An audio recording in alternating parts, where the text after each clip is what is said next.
When a spy seduces an ambassador, Tell me the access code for your purple file. his stolen secrets Anon will pay well for that data. Help me. threaten to destroy an empire on an all-new Babylon 5. You have transmissions holding. Patch incoming signal. Full audio and video decode. Purple files accessed. What you are about to see has never been shown to anyone outside the Grey Council.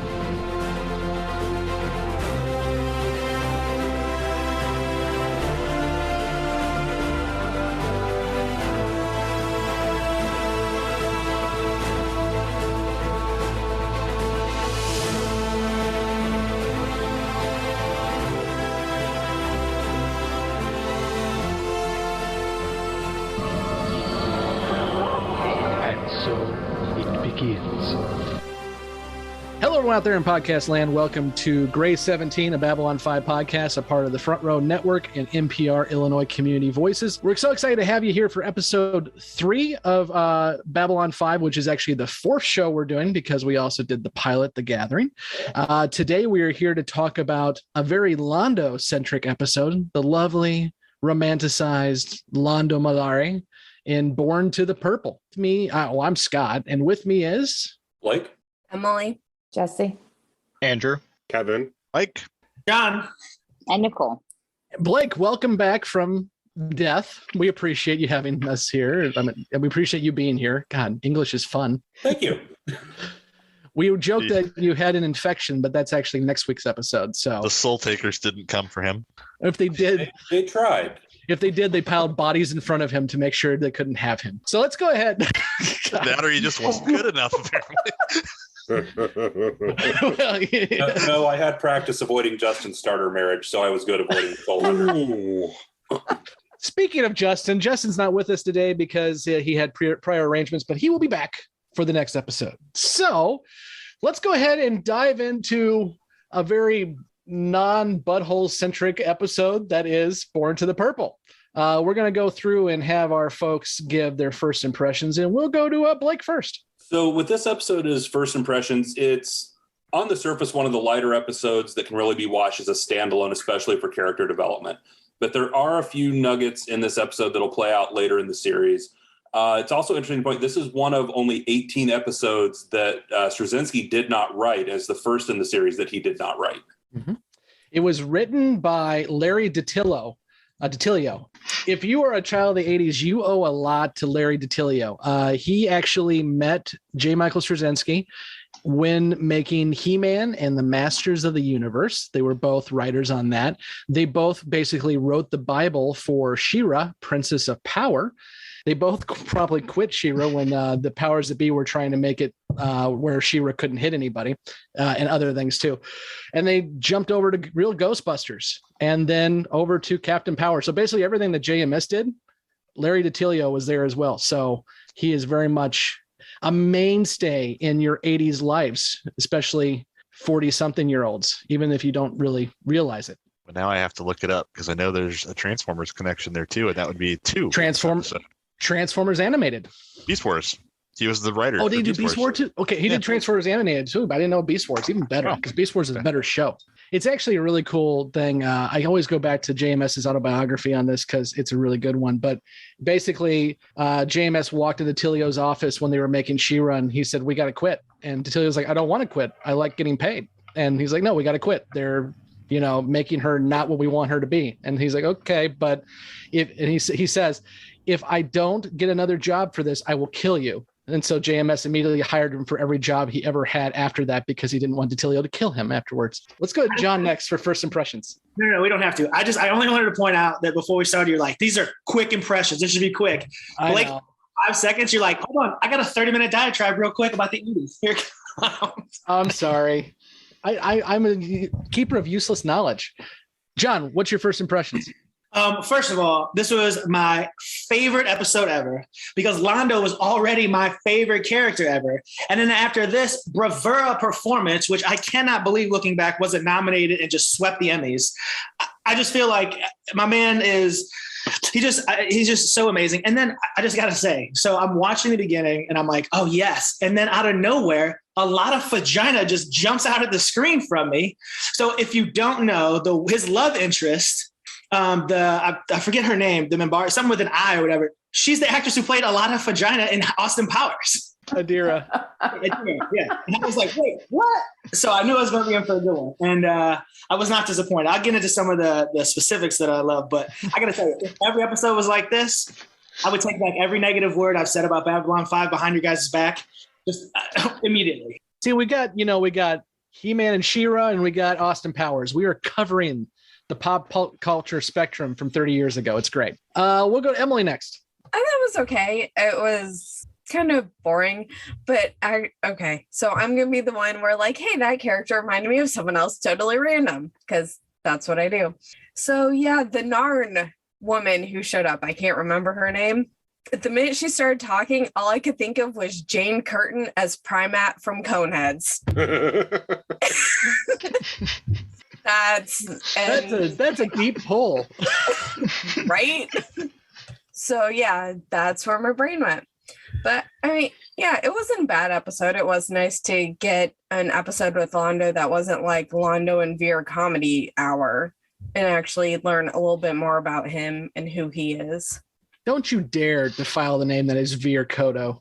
Do not do it. He's funny, but it seems a little, I don't know. I will fight you. I'll leave it there. Jessi.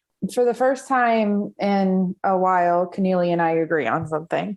I loved this episode, and I actually looked at my husband. I said, hey, I liked this one.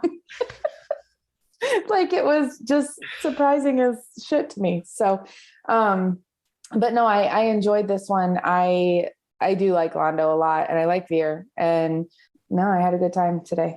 Excellent. Andrew. I also really liked it. A little uncomfortable seeing Londo in that light. Which light were you referring to, sir? Him being all intimate with that other. Hey, even old Republicans must have sex. I'm not saying they can't. I'm just saying I don't want to watch it. I'd rather not be exposed to that. Oh, you just wait, sir.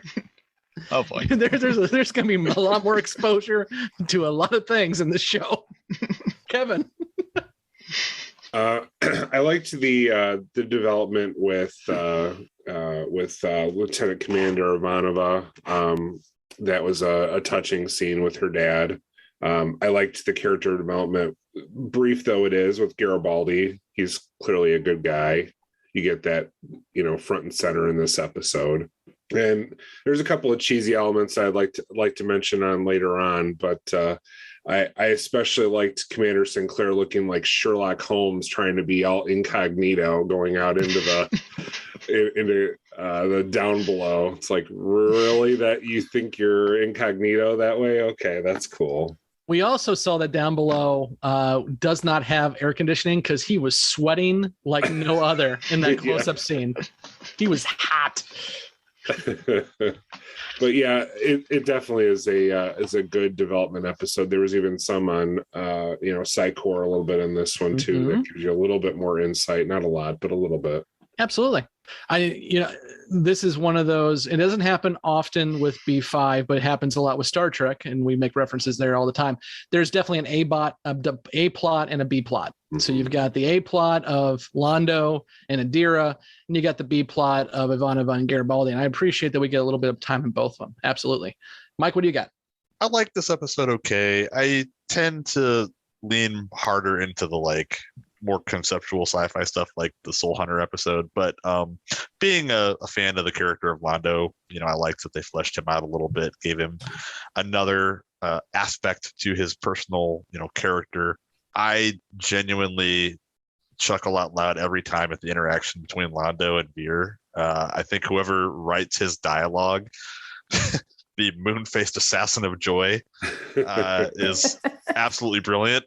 But beyond that, I did kind of feel like I realized there are some things that they plant some seeds in this one, but overall it's just kind of an okay middling episode.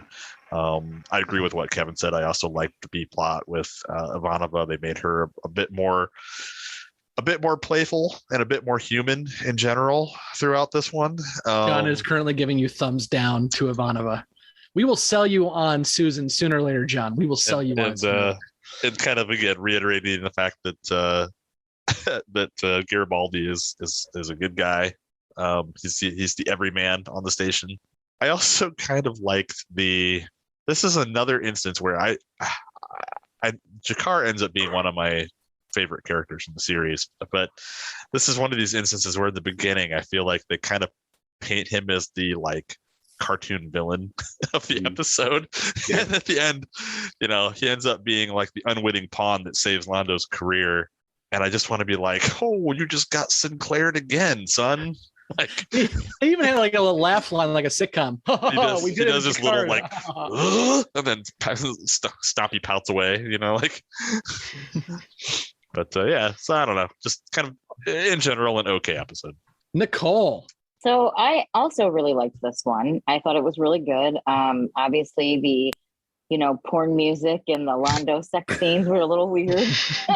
But I kind of wondered at first if something was up with Adira, because she was calling him, oh, my ambassador, blah, blah, blah, and I kind of was like, I don't know if she really loves him or if she's shady or a little bit of both, but overall, I really liked it. I thought it was really a fun dynamic between Sinclair and Londo in this one, how he asked him for help. And Sinclair, once again, puts himself in harm's way and goes and gets involved and does all that stuff. And but I also feel like, I know I was not on the Ivanova train before, but I do feel like this episode gave her a bit of a soul and made her a little bit more human. So I was like, okay, I guess I'm maybe starting to like her a little bit, but obviously I'm just going to go along with what everybody else said about Garibaldi. He's like the sweetest person on the planet. I just wanted to hug him. I was like, oh, he could have totally called her up, but he didn't. He's so sweet. So I really liked the dynamic between them, how she kind of jabbed at him a little bit and gave him a hard time. But when it came down to it, she knew that he knew what happened. And it was like an unspoken thing between them. And I thought it was a really cool moment that they had. So I really liked that.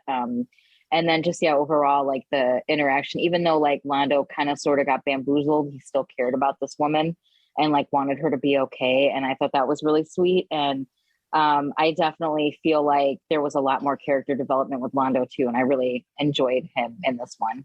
We're gonna start doing the counts here real quick. So we got, how many times does Nicole say somebody may or may not be shady?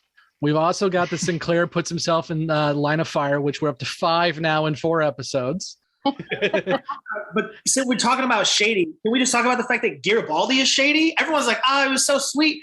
My man got the transmission and like a creep sat there and ear hustled her whole last convo with her dad. He could have shut that off and just been like, you know what, that was a private moment. But he sat and listened to the whole thing like a creep. After calling her Lieutenant Gremlin. They both suck. So the one thing I will say, and you guys already hit on it, my impression on this show is Peter Jurasik is a freaking treat. He is who plays Londo, and I enjoy him chewing on scenery left and right. I love Peter Jurasik. So that's my first impression, as you guys already hit on. So let's we'll get into the Londo Adira stuff for sure, but let's dive over into the Ivanova Garibaldi stuff, since John really hates them. How dare you not like Suzichka? How dare you, sir? Here's my thing. Could they have set up her story? Could it have been any more sad and saccharine? I was just waiting to hear about like her cat died and like, again, that whole bit about like, oh, so we know when your mom died and then your brother was killed in the war and now I'm about to die. And then remember when your best friend died and then your husband cheated. I was like, how much stuff does this woman have to go through that I can bad for this Russian loser? Not a bit of it made me like her either, by the way. I'm with Cornelia again. I don't know what's happening today, but that I still don't. I literally said it out loud today. I was like, I still don't like her. You're still waiting for Laura Takashima to come back, aren't you? I've given up hope on that, but I'm hoping that Ivana gets her together and isn't so damn cold all the time. Well, I feel like a sucker now. No, I kind of like her a little bit. I have already thrown it out there that Ivanova is one of my favorite characters in this show. And I don't think I'm alone, but it's really refreshing to know that it's not like, everybody. I love the fact that you guys have different viewpoints. That's the whole point of this. Now, if any of you hate Londo, I will riot and I will shut this thing down. But you can hate Ivanova for now. That's fine. Anything else you guys want to add about the Ivanova Garibaldi subplot? Blake, you got anything for that is spoiler free?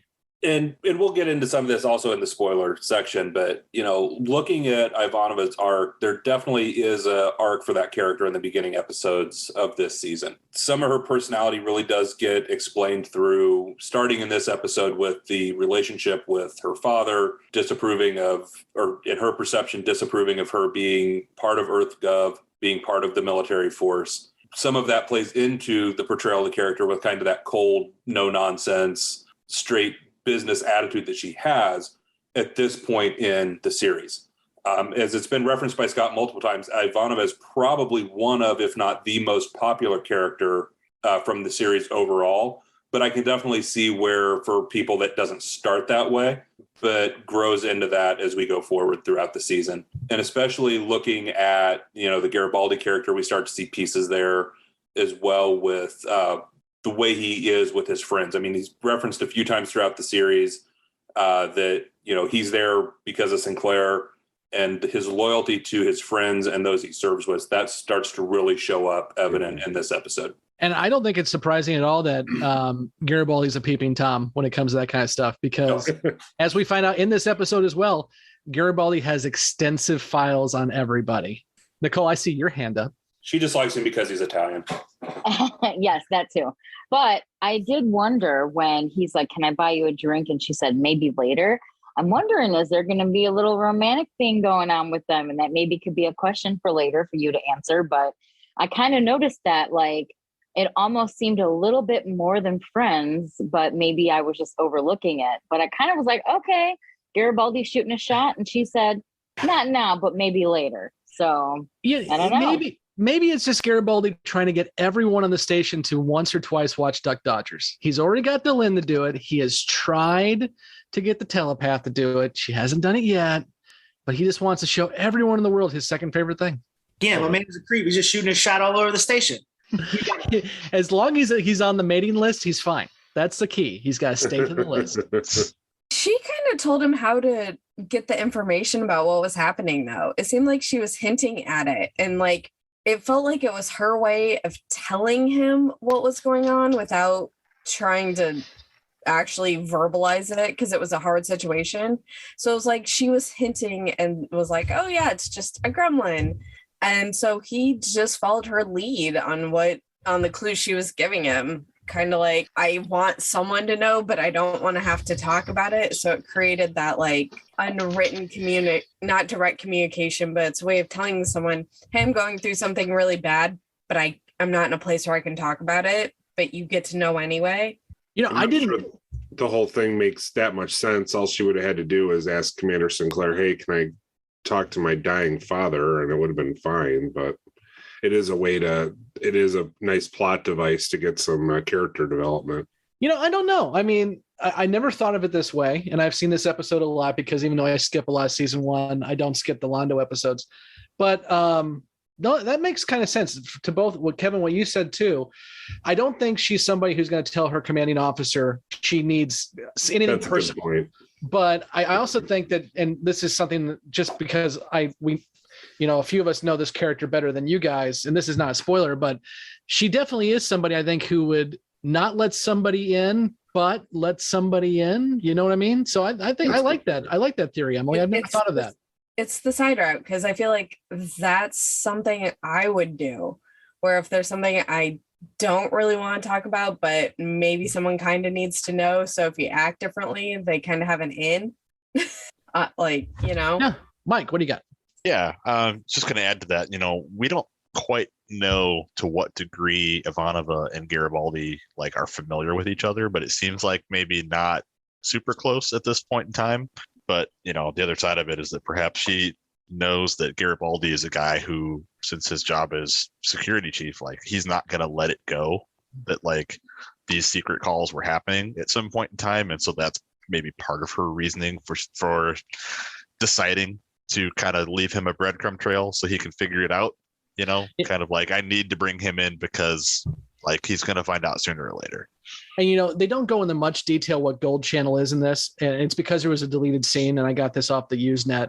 JMS posted this, back in the 90s, but they kind of elaborate more what Gold Channel is, and it really is like, you don't use it unless you need to use it, because it basically bypasses every single other link that is with with Earth, and if you get through on that, you are doing a direct line. So they do not mess with that. So the fact that she is piggybacking it and using it, absolutely, I agree that Garibaldi is going to not let that one go. He's a dog chasing a bus at that point.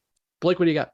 And I was just going to circle back to the relationships with Ivanova and others. And I think the one thing we've seen through this, and where some of the issue with John and Jessi may be, is she is very cold towards others. She does not let people in.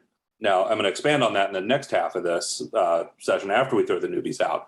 But, she is very cold. She doesn't let people in. We've seen that with Talia. We've seen that with Garibaldi, even to an extent Sinclair at times in some of her interactions with Sinclair, that she's very direct and to the point and does not really let anyone in. And I think Emily hit on a good point that with Garibaldi, she sort of started to crack. She was trying to throw him off the trail, giving him different places to look, which ultimately led him to find it. But I mean, I think that might have been a little bit of a crack of starting to think about letting someone in.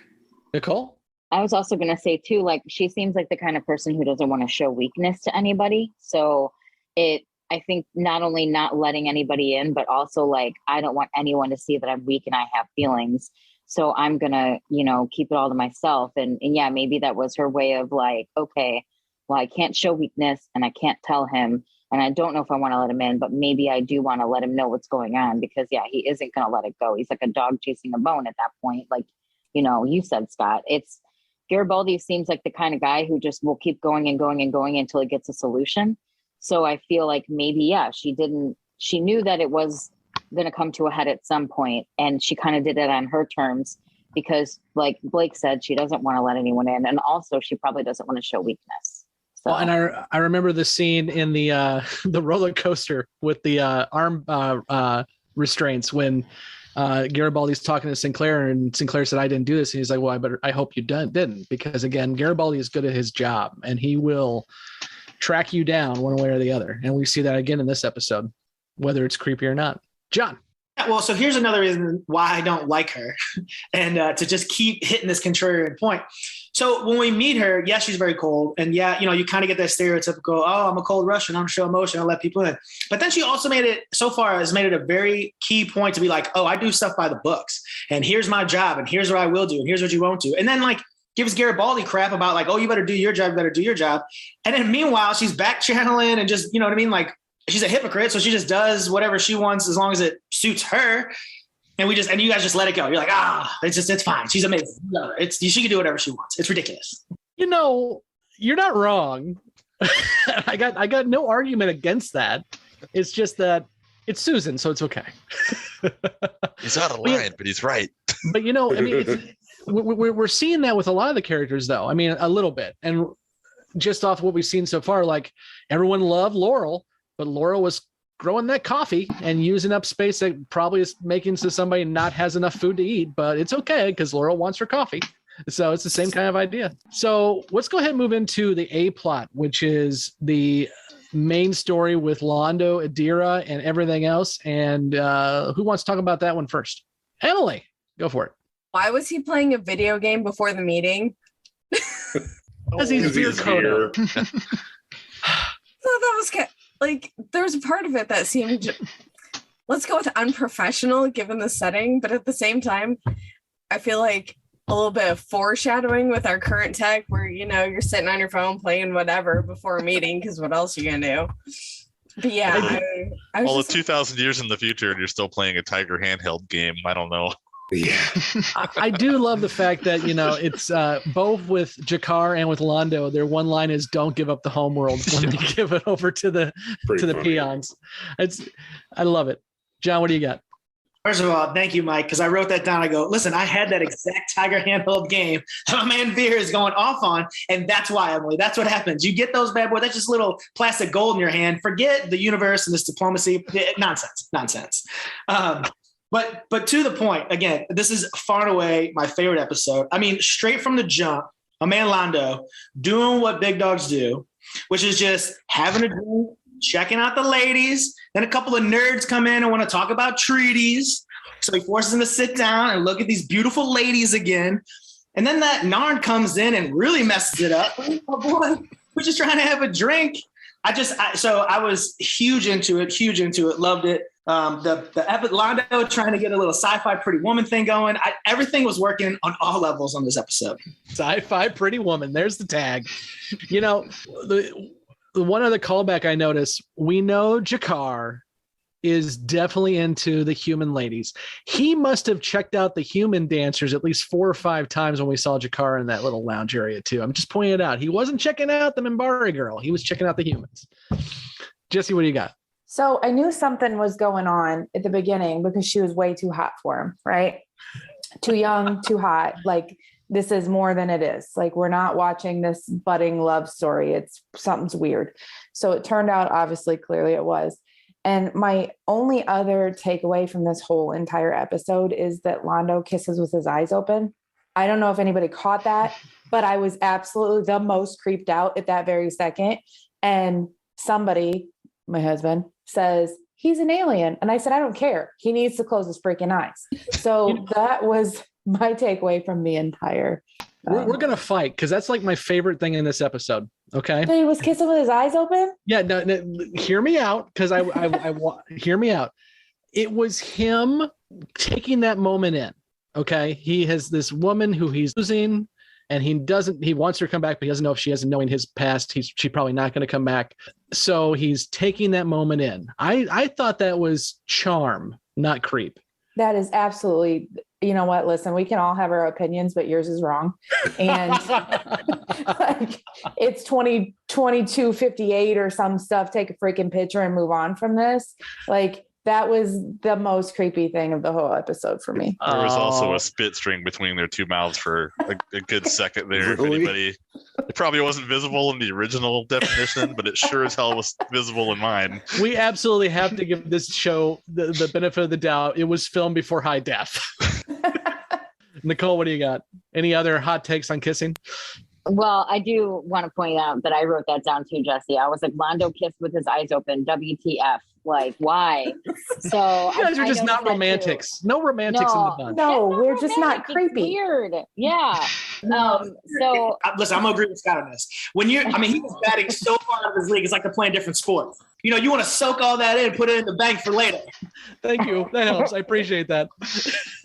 Oh man, but that's not what I was originally going to say, but I did notice that too.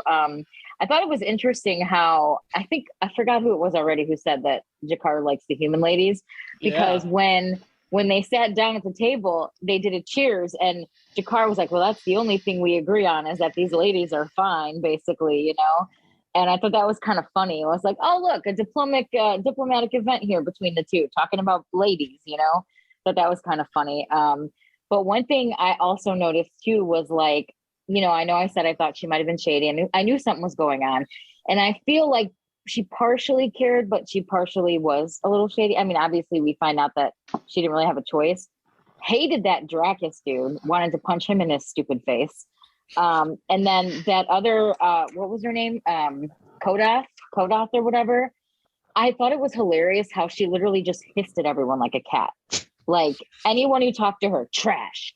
And also that poor blonde guy that she knocked out. Later on, that Dracus guy knocked him out too. So that poor blonde guy was getting thrown around the whole episode and like getting his ass kicked. I'm like, what did he do to you people? He was trying to mac on another alien lady at the time. So it's okay. At least Dracus got his. I'm sure Londo went for the balls on that one. That last little kick. From a perspective of the keeping the eyes open, like, yeah, I gotta go that it is creepy, but from his perspective, I can see where he'd be like, yeah, keeping my eyes open to make sure that beep real, because I mean, let's be real, she's hot. Old cap and all. I can see both sides, but if I was her, I'd be creeped out. Yeah, first of all, big ups to my blonde guy who got knocked out. But Mike, we got to go further on that. Okay, not only was my man macking on another alien, but he was macking on a teeth vagina face alien, which they went so fast on it. I thought, look, I saw that. Again, this show tries to sneak in these adult prosthetics. I'm catching them. I have no doubt that the prop department was like trying to pull a fast one, and someone walked in and was like, "Yeah, that looks great. Go with it." And they were like, Blake, what do you got? I mean, you mentioned the prosthetics and the makeup in this episode already, but one thing to note, the team that did that actually went on to win an Emmy Award for some of the later work in this season. See, John, there were Emmys. But one of the things, I mean, you brought up the actor, you brought up Trackus, and just a question for, I know there's a bunch of long-term sci-fi nerds on here. Did the voice sound familiar to anybody? Oh, definitely. Definitely. Yeah, Clive Reville.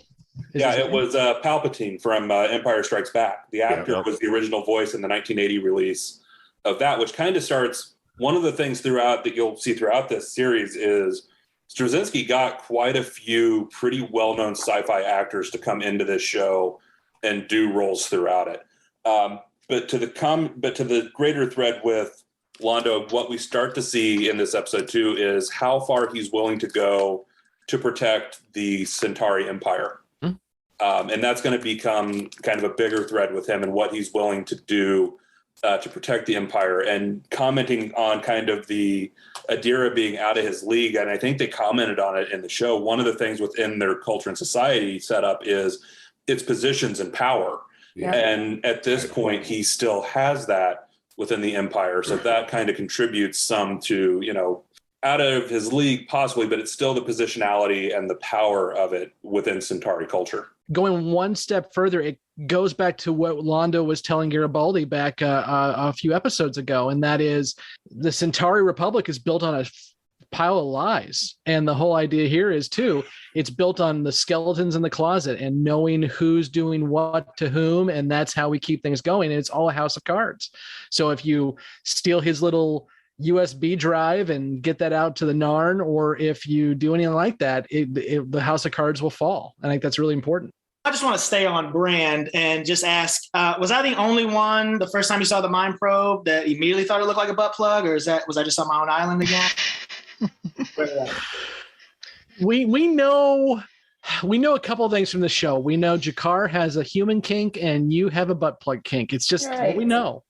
My fault that this show is flat out just like, hey, let's see how many sex toys we get in this show. Oh, you're right. It did look rather suspicious. At least Veer's game didn't have a joystick. That's fine. Jeez. I said it was on brand. Okay, I'm trying to find my niche. You know what I mean? You found it. Anything else anyone wants to hit on that you liked about the episode? Then we'll talk about what we didn't like. Anything else that we haven't talked about? Mike? I thought this one was kind of fun from a couple of perspectives. And somebody mentioned this earlier, but I kind of get the feeling that for as like large and grandiose of a purpose as Babylon 5 has, I think everybody on Babylon 5 flies pretty fast and loose as far as professionalism goes. And I thought it was kind of funny to me in the beginning when you see, you know, the Londo and Jakar and everybody at the club, and it's like, oh yeah, no, all of these people, they have these important jobs. They're all very, I don't want to say human because they're not human, but they all have vices like regular people. You know, they're all checking out the ladies. They're all doing their own kind of side hustle things. I even kind of thought it was really funny and kind of endearing to Londo in the way that for all the animosity that goes between Londo and Jakar, and like Jakar straight up just saying like, I want my children to carve your bones into a flute, you know, that, you know, he goes and has this interaction with his new attaché and they disappear. And then Londo's like, man, I pity that guy. Like, I thought that was really kind of telling of his character. Like, he's not that kind of vicious, you know, predatory dude. He's just there. I don't know. Well, and there's got to be a fraternal thing going here with these ambassadors. And I'm sure this is the case, like at any kind of thing like this, like NATO, the UN, whatever, where no matter where these guys are coming from, they all have to deal with the same crap. And so they have to kind of have some kind of bond that way for sure. What did you guys not like about the episode specifically? Kevin, you're the first hand up immediately, fast. I just have a comment that kind of goes into what we were just talking about. It just seems kind of counterproductive and not very smart to kind of rub it in Jakar's face at the end of the episode that, yeah, by the way, you helped, so why would you ever want to help these guys again? Because you saved the entire Centauri Republic that you despise. Especially right after he and Sinclair kind of have a moment. Right. It's like, oh, the humans and the Narn are like kind of getting together and doing some stuff and looking out for one another. And then it's like, oh, actually, you were totally a pawn in my other little game. Yeah. That's the one plot hole. And this is a plot hole that's been pointed out since the 90s because it was in the Usenet too. So we know that Trackus put on the listening device onto Londo's back, and we know he was listening to everything. Well, we also know that coat. Oh, is that it? You took the coat off? Yeah, he wasn't wearing the coat at all. He was wearing the robe. You're right. Okay. Plot hole fixed.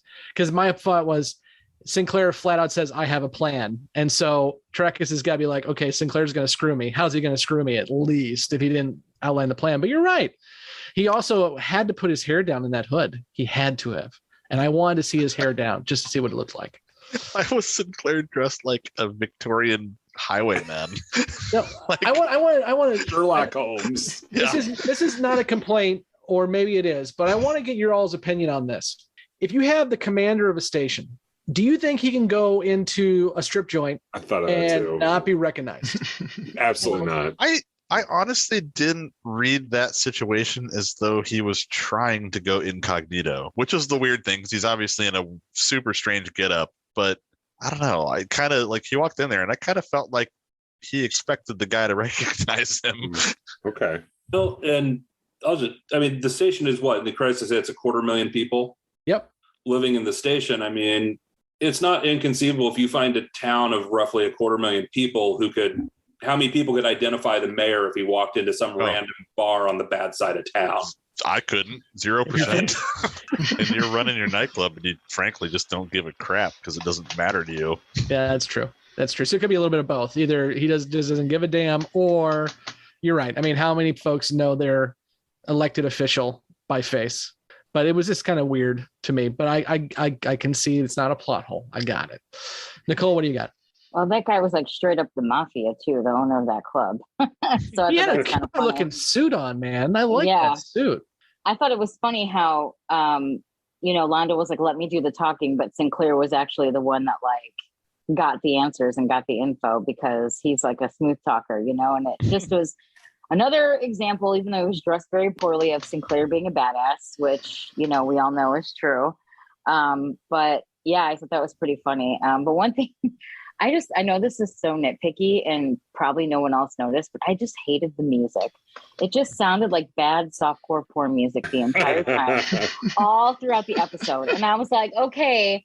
Which is funny because I thought it was the same music that you enjoyed from one of the other episodes, but maybe I misinterpreted. That was like electronica, industrial, like okay. Boom, boom, boom. This was like bow chicka bow wow, like this is bad. So that really just irked me the whole time.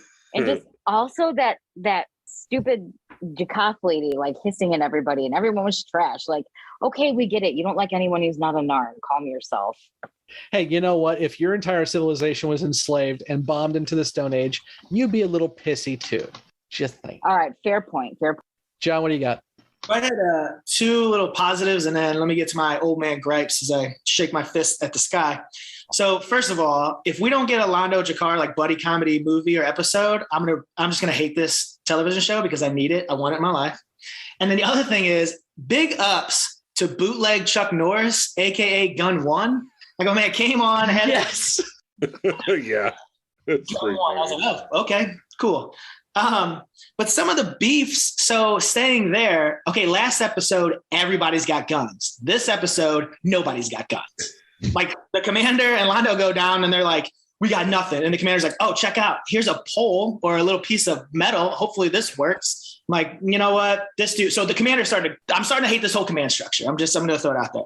Because my second beef is we saw praying mantis Jabba again. And all these like cool files, but he doesn't have anything on this underworld, like apparently just like running the whole thing. So I was a little perturbed with that. And then I felt like some of the ambassadors should have better security. Like, I don't know, like seems like anybody can just get to Londo, get into his room, get out of his room. Everyone just says, come in. Nobody there's no peepholes. Nobody's asking who's there. I mean, everybody just comes in. And then I have two things that one I'll say and one I'll save because it's more of a question. But so slavery is still a thing in the universe. We're just rolling with that. That's how it goes. At least for the Centauri, it is. Yeah. All right, which I thought was okay, weird. Added a different part to that love story. I'm so glad you brought up gun number one, because if there is anything 90s that has stood out so far in Babylon 5, oh my God, those sunglasses and that outfit. It was amazing. He was straight out of a 1991 Dolph Lundgren movie. My God. I am sure that I have seen Jean-Claude Van Damme kick that man's ass. I have no doubt at all that you did. Emily, what do you got? Oh, sorry. Yeah, the whole slavery thing, or that far in the future and it's still a thing that would be allowed on the station seemed questionable. But this is absolutely ridiculous, and I fully acknowledge that before this gets said. But the bartender irritated me, and it took me forever to figure it out, and I just figured it out. He reminds me of Pizza Hut's bodyguard in Spaceballs. It's I kept hearing his voice. I'm like, who does he sound like? He sounds like a character in another show, but it's not Star Trek. What the heck is it? I just got it, and I'm really annoyed by this for some reason.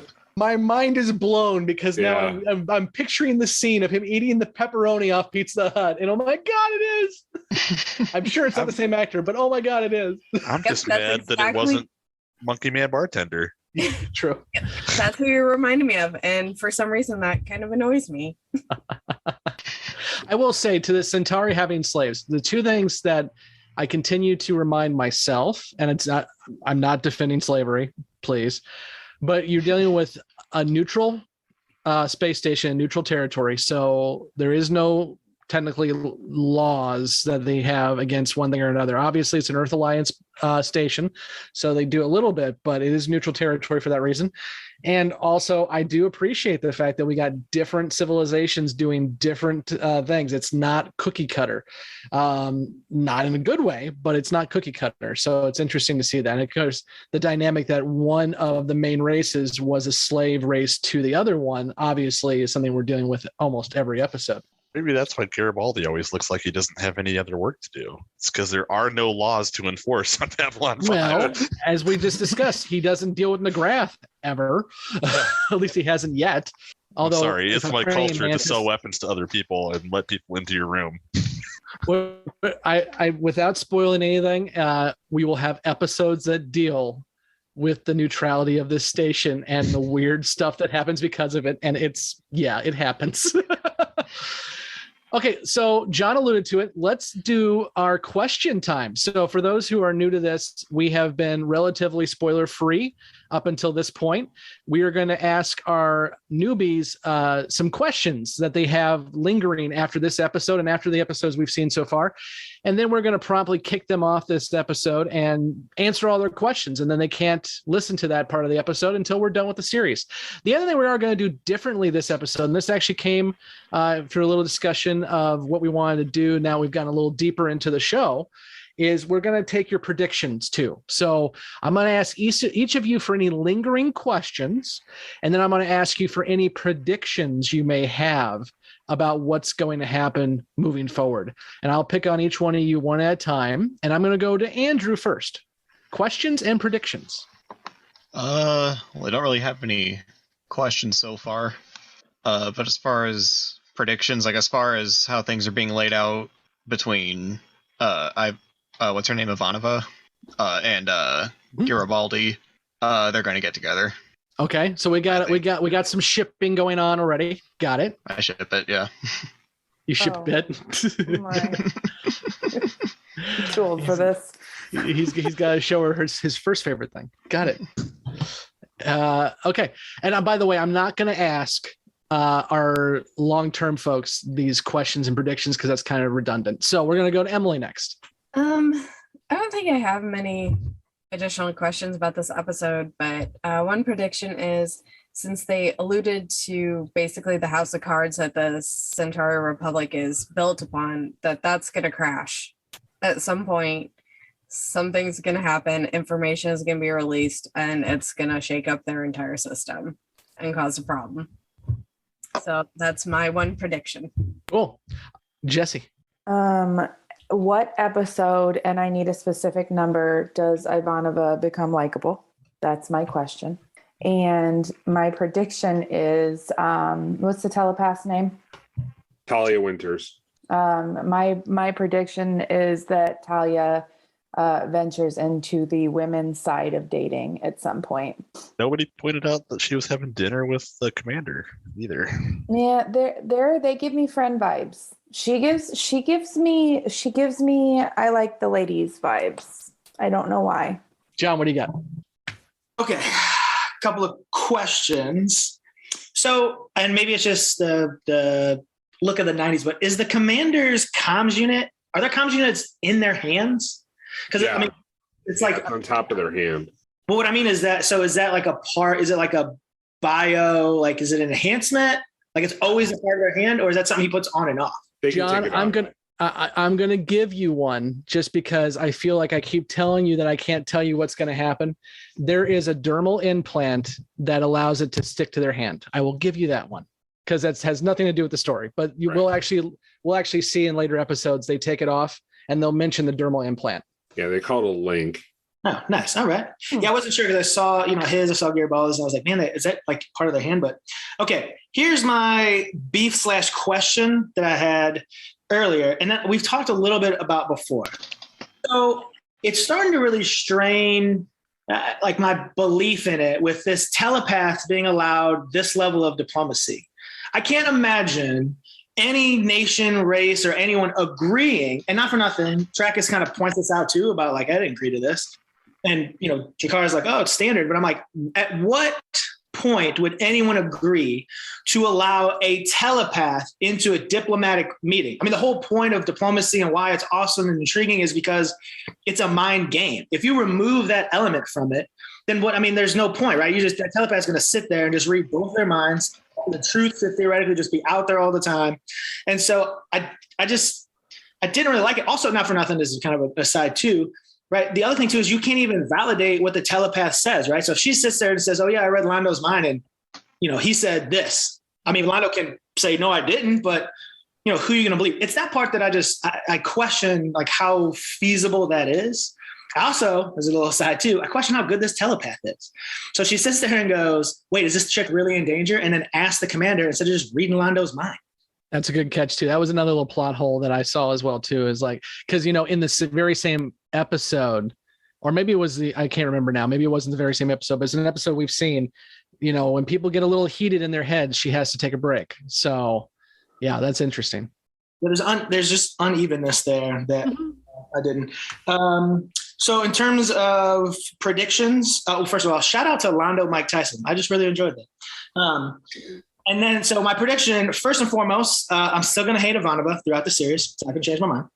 And then I hope that a lot of vagina comes back and Londo's love story is complete. I hope we see that later. And then I am super, I don't know if excited is the right word, that Jessi got the Talia on like the ladies vibe, because my question was to Mike's point, like, what's the commander out here? He's just slinging it around too, just taking telepaths out for dinner. And is that the chick you want to date? You're going to lose every argument. It's not telepath. Stay away from them. They're bad news bears for sure. God, this is going to turn into like, I'm just going to list off every character and who they're banging on the Beyond the Rim section. It's going to be great. And none of you can hear it, but I'm going to go through it. Okay, Nicole, questions and predictions. Okay, so question. I was confused about Drakus. Is he a Narn or is he a Centauri? Like, what is he? Neither. Who is he? Something else.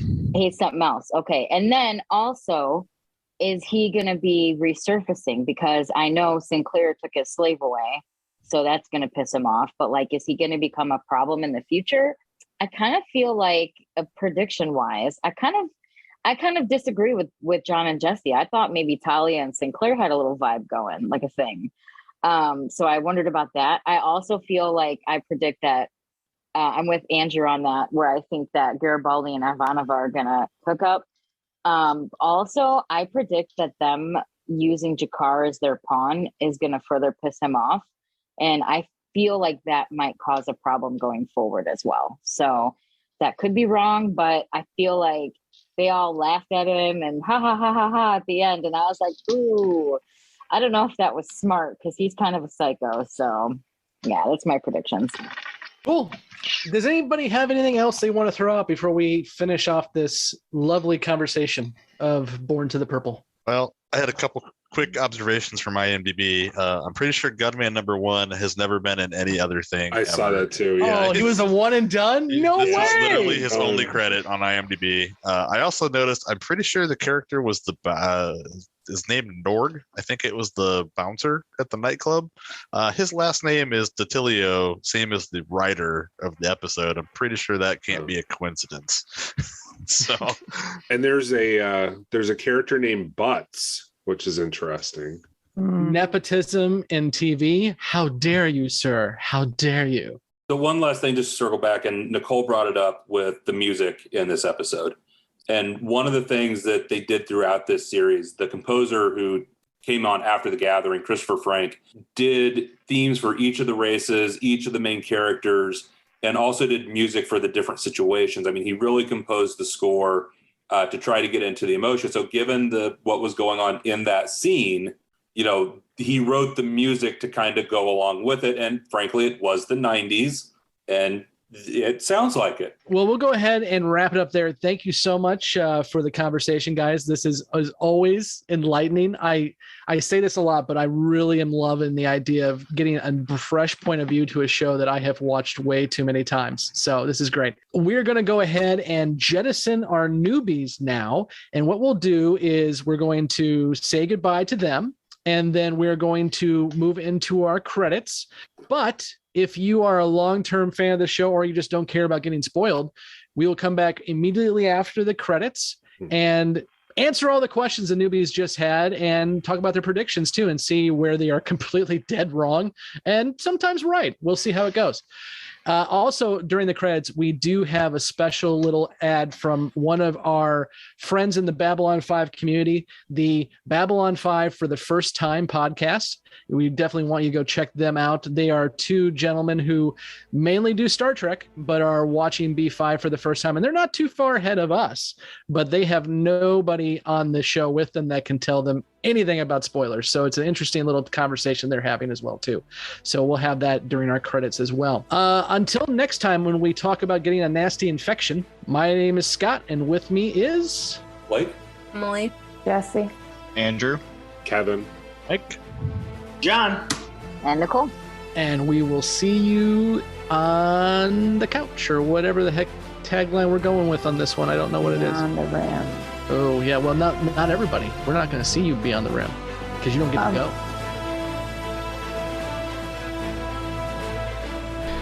Thank you for listening to Grey 17, a Babylon 5 podcast. You can find all the places to listen to this podcast and links to our social media accounts at anchor.fm/Grey17podcast. We want to hear from you, so please join the discussion on Facebook and Twitter. Be sure to subscribe and leave a review. Grey 17 is a part of the Front Row Network and NPR Illinois Community Voices. You can find all the Front Row shows at thefrontrownetwork.com. Grey 17 is not affiliated with, and this podcast has not been prepared, approved, or licensed by Warner Brothers or any other owners of the Babylon 5 copyright. All audio clips included in this podcast are the intellectual property of their respective copyright holders. They are included here for the purpose of review, and no infringement is intended. The opening and closing theme was by Sakar Bala and is available from Bixabay. And what's out there? The rim. And beyond that? The truth.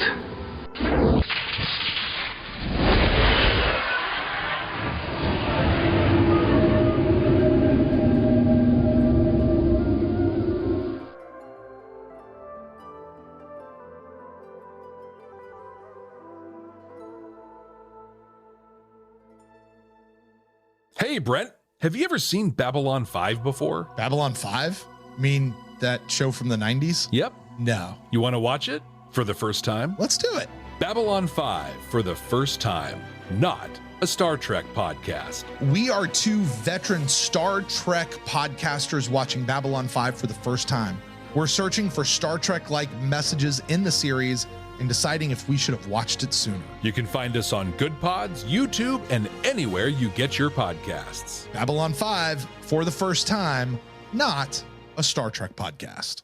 Welcome back to the Beyond the Rim segment for our show about Born to the Purple. As I mentioned before the credits, if you are new to the show or you do not want to be spoiled, now is the time to end your listening of this show, because we are about to spoil the stuff out of everything from this episode and everything from the show moving forward. For example, and again, I'm going to give you 3, 2, 1. Ivana Van Garibaldi do not get in the sack. I'm sorry. Nope. I do not. Sorry, Andrew. I apologize. Okay. So guys, let's go ahead and start with some of the main stuff. And I think let's hit the Londo and Jakar stuff. Specifically, let's do first off, because I think it's rather important to the Londo storyline, Londo and Adira and what happens with that. And just to jog everyone's memory, if they don't remember, we do not see Adira again, except for in cutscenes, and we see her body on a gurney when she's returned, because as we find out later, when Londo does not play nice with the shadows off Adira to get him pissed off. So let's talk a little bit about that and how that affects this episode and also affects things going forward for Londo. Yeah, so this sets off what's going to come into play later with Londo is his relationship with Adira, and the whole idea even touched on in this episode with the files that he has on others and talking about how that could be used to bring people down. You know, one of the things that really goes into this is somewhere someone figures out Adira, and it comes, I believe, through Veer is actually who lets it be known to Mr. Morden, who will come into play later in the series. And they use that as a liability by killing Adira later in the series to manipulate Londo into what the shadows need him to do in that larger arc. You're right. We don't see Adira alive again. And in the episode, I believe he was actually planning to make Adira one of his wives because the Emperor granted him a divorce from one of his wives, and he was going to then marry Adira and add. And to add insult to injury, she was for it. You know, we leave here and she says the wounds are still too deep and she doesn't know what she wants. But by that point, she is absolutely going to come back and join Londo. And I think that's extremely important. This is why I really enjoy this episode. And you guys have hit on it a little bit in the previous segment. And that is we get to see Londo in a more lighthearted, romantic light, which is why it's even more tragic what we start seeing as we get farther down the road here with Londo. And of course, Adira is a big piece of that, Blake, as you just mentioned too. So Kevin, Mike, you guys have anything you want to add about that piece of the puzzle? Not in particular, no. Cool. Good talk. But, you know, and, you know, Blake, to your point about the shadows as well too.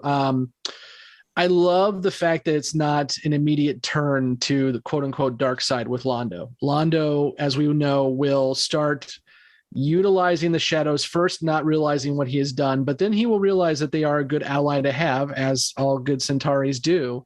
But when he starts realizing that I need to get away from this and move past these guys and not utilize them and not be a pawn, that's when they off Adira. So I appreciate that we've got her set up for that.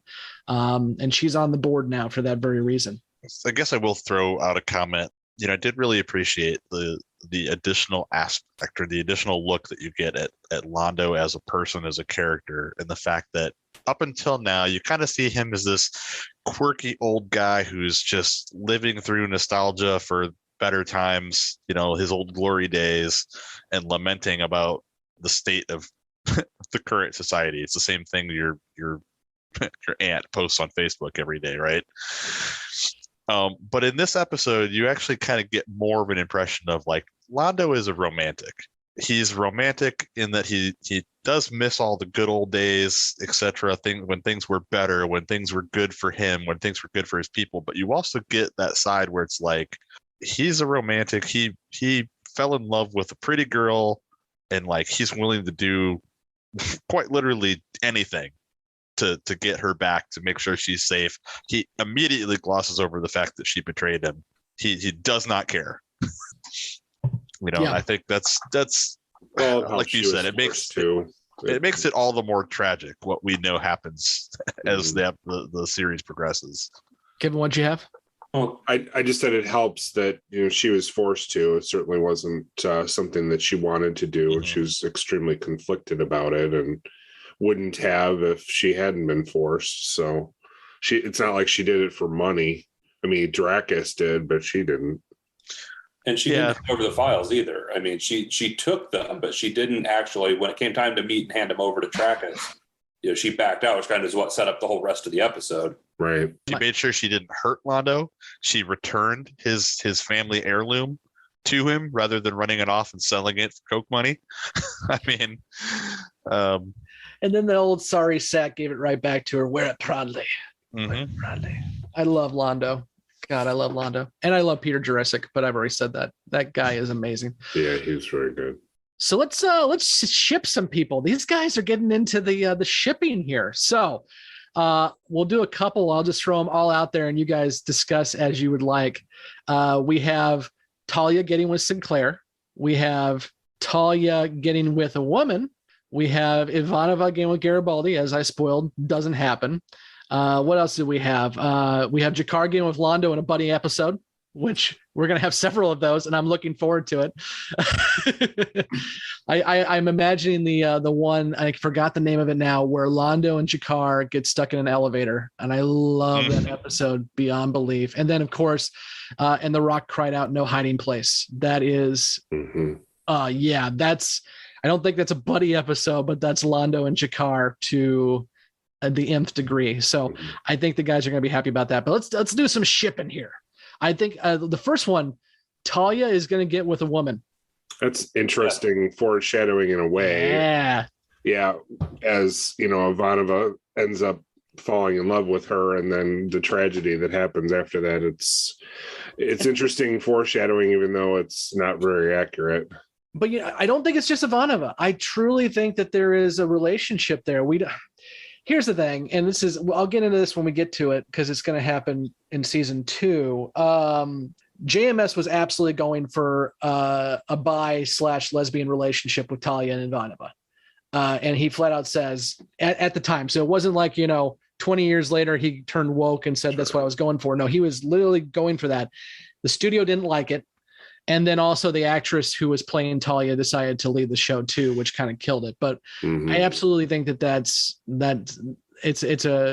don't know if they ever get into a relationship. We don't see it on screen, but even if it's unrequited, I think it is absolutely on both sides, not just Ivanova. But yeah, they didn't actually say Talia and Ivanova in this one, but I think it's interesting that they went that way.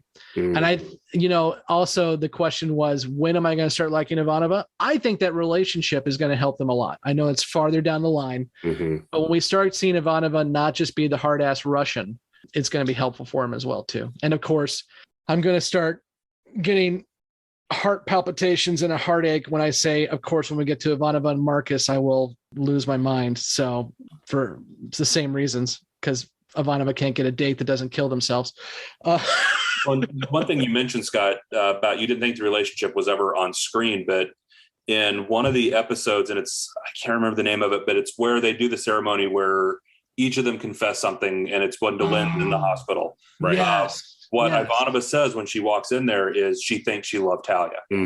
Yes. So Ivanova does admit that she thinks she loved Talia. Oh, I love that episode so much for that one scene. God, that scene is because every one of them walks in and says something. And yeah, you're right. I think I love Talia. And I think that gets into Ivanova's likability because they keep commenting that she's cold. But the one thing that's not been revealed yet in the series is it has been revealed that her mother was a telepath.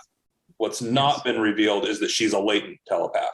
And she knows that's why she doesn't let, and she knows it. And that's why she doesn't let anybody in or get anyone close to her, because that's what she was always told, was to hide so people don't know. That's a good segue too, since we're talking about Talia and telepaths. So One thing I caught in this episode that I only caught the first time, even though I view this a lot, is Talia used to work for the Political Bureau, which is probably when she got implanted with control. As we find out later on, Talia is not the real Talia. So that was a nice little hint at things to come there too. There was also some questions about the Psi Corps, which we get a little bit about that, and the fact that what exactly are the rules for the Psi Corps and why do we keep kind of bouncing around those rules? Kevin, you kind of mentioned this too at the opening, saying that we got into the Psi Corps a little bit. You have anything else you want to add for that? Well, it doesn't get into too much other than just giving the fact to the audience that they can't do certain things, and maybe it isn't the most tightly written thing, especially this early in the series, but it does get to the fact that she's very afraid of breaking Psi Corps rules for good reason. You know, we find out in Mind War that she has already broken several rules as well too, and that will come back to haunt her as well. So, and we're getting very, very close to Mind War, which means we're getting very, very close to Walter Koenig. So I'm looking forward to that as well too. And I'll say when we get to Mind War, I think for me, there's still kind of a plot hole that comes around out of Mind War. Yes, absolutely. And I know exactly what you're talking about, Blake. And this is one of those times where I will say that I love the fact that JMS had a lot of this worked out, but it's clear he didn't have everything worked out. Mm-hmm. And part of that is he didn't know Talia was going to be leaving the show either. Right. So he did know he was going to have a sleeper agent because we knew it was going to be Laurel, but I don't know how we would have continued that arc if Talia Winters would have stayed with us past season 2, but we'll definitely get into that as well. She left the show because she was doing JAG, wasn't it? I believe so. Yeah. Yeah. Just up and left. And she's a really good actress. I enjoy. She's not got much to do yet, but when we get into season 2, she gets a little bit more. And of course, then she doesn't because she's gone. But I'm always, even though season 5 is season 5, I'm more of a Lita Alexander fan than a Talia Winters fan. But because she has more stuff to chew on when she comes back. More shipping. So we have Sinclair's love life. We know Catherine Satai is coming soon. In fact, I think it's next episode or yes. No, I don't know. Mm-mm. She'll be here soon enough. And that's a whole nother little thing that we'll get into when we get to episodes where she's in it. But she is also really heavily used in the extended universe stuff, not in the show proper. So I'll get into that when we get into that. Londo's love life, as Blake alluded to, he has several wives. Some want to kill him, which is fun. What other shipping did we have? Is that all the shipping? Yeah, I think so. The other question they had was Trackus and what he is. He's an alien of the week and he doesn't come back. So that checks 2 boxes there. We saw quite a few of those in this episode, actually. We did. And you know what? As we mentioned, and Blake, you mentioned with the Emmys, the art design and the costuming and the makeup is getting significantly better as we go on. Now, Infection's a little bit of an interesting case next week because it was filmed prior to this episode. But even with Infection, I think when they get to the full armored suit guy, it's not as impressive. But when he's doing the transition, there's a lot of good makeup in there as well, too. Oh, another shipping I already kind of alluded to a little bit, Jakar and Londo. The other thing we mentioned is Jakar helping the Empire. And it's almost the exact opposite we'll get a little later on when Jakar is ecstatic that he finds out that the Emperor who is being assassinated at that point is coming to apologize to the Narn, and he actually drinks a toast to the Emperor, and Londo realizes that at that point it's already over for the Narn. So I like the little juxtaposition we're going to get between the two of them here in that later episode. Mm-hmm. The other little quick thing about Psi Corps, telepaths, and everything else, did anyone catch what the Universe Today headline was for this episode? I take that as a no. Home Guard leader convicted was the headline. So we have our first reference to Home Guard, even if it's just on the newspaper article. Okay, what else we got? Anything stuff? Just to circle back, your comment on the production order, if I'm not mistaken, this was actually the 4th episode produced. Yeah. That they put together. The first one is actually, Infection was the first one they shot after The Gathering. Yes. And so I misspoke about that too. Soul Hunter, Midnight on the Firing Line, and then this one. We've been actually having this bounce back and forth there. Yeah, we've actually been having this conversation on Twitter, and join our Twitter conversations if you haven't already, about what kind of order we want the newbies to watch this in. And I've just been going the HBO Max order, and really in the grand scheme of things, it's not going to matter too much after season 1. But unless you guys feel differently, and Blake, you may be the one who knows the episodes the best to have this conversation with, but I think we're just going to stick with the HBO Max production order. Not production order. Yeah. It's actually what the order HBO Max uses is the original aired order. Yeah. Now, if you have the DVD box sets, the DVD box sets use a different order, which is what is more JMS approved. But I think to stop with the confusion as much as possible, we just roll through the HBO Max, unless anyone has a. Yeah, I'd agree with that, because they're scripted and written to flow in that order more so than what the production order is. The box set, if I'm not mistaken, used. Actually, I think HBO is using the better order. It's the box set that they went with the air date order, which PTN screwed up a little bit on some of those episodes. That would track more. Yeah, so the box set uses the broadcast order, which screwed up a couple of them, versus HBO's in the scripted order. I know the really goofy one is TKO. TKO is supposed to be 4 episodes from now, but we're not going to get until episode 18, and that episode is terrible. So I'd say that episode sucks, so it's okay where right. Okay, so we'll stick with the HBO Max order. Good convo there. Anything else you guys want to talk about? Easter eggs, upcoming predictions, any questions that the newbies have had already that we want to hit on? The other question that I think we wrote down was they were surmising that Jakar being made the butt of the joke repeatedly will come back to haunt them in some way, and I think we don't really see that happen so much. No, I think we're still in the area where Jakar is set up to be the straw man villain, which I love, because when the turn happens, it happens hard. But right now he is, much like Londo is still set up to be kind of the buffoon, Jakar is set up to be the antagonist of the show. And when Jakar becomes a religious leader and everyone loves him, I'm looking forward to seeing how these guys react to that. Yeah. One last comment on the telepath piece, because they were really, I think John kept bringing up, why would anybody have telepaths in negotiations? Yes. And I think particularly when you think about the dynamics between the Narn and the Centauri, I don't see that those two would negotiate without one in the room, because neither side trusts each other. So that, particularly in that dynamic, is a little bit of an equalizer. I can see the point of some of the other business deals, like why would a business person on either side want to agree to that? But in this particular diplomatic dynamic with those two species, plus Earth Alliance was involved trying to broker the agreement, I could see the very strong reason for having that telepath presence in those negotiations for this. Yeah, that's a very good point. And we're also looking at this with a 21st century lens. Negotiations are just going to be different when you have to have everything on the table. But also, we flat out see in an episode down the line, telepaths are also trained to block each other as well, too. So there could be a little bit of that being played in there, too, which is another reason why the Narn want telepaths, because they are definitely at a disadvantage because the shadows killed them all. Spoilers. I think that's the other piece, too. That's not really been explored at this point. It's been mentioned as kind of an offhanded comment, but it's not been explored that there are telepaths other than human telepaths. Human telepaths are all we've seen at this point, but the Centauri have telepaths, which we'll see with the Emperor, because there's I believe it's the 4, 2 that travel with, 2 that stay behind. Through the Centauri, the Minbari have rather strong telepaths. We've just not seen those appear yet in the series. The Vorlons are basically floating telepaths. I mean, yeah, the Vorlons are just the Vorlons. Yes. It does seem interesting that everyone's okay using human telepaths all over the place, but yeah, I agree. I think it's also too. I think it is, and we kind of discussed this a couple episodes ago, or maybe it was last episode. I'm already forgetting.